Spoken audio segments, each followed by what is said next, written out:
Peatland restoration can appear somewhat destructive.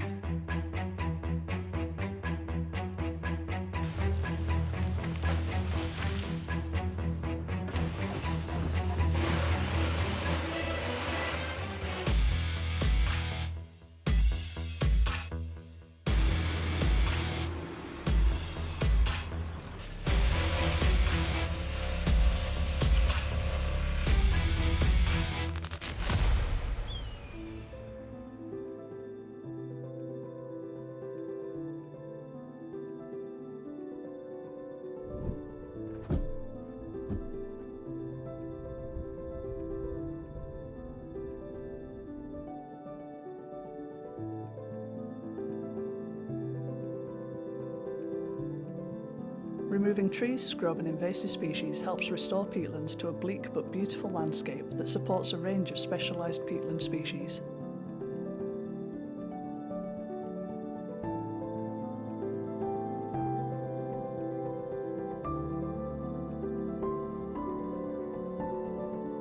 The Yorkshire Wildlife Trust and Natural England have worked to remove unwanted vegetation and restore water levels through trench bonding, a process that uses healthy peat to seal cracks in the ground and retain water which is vital for healthy peatlands.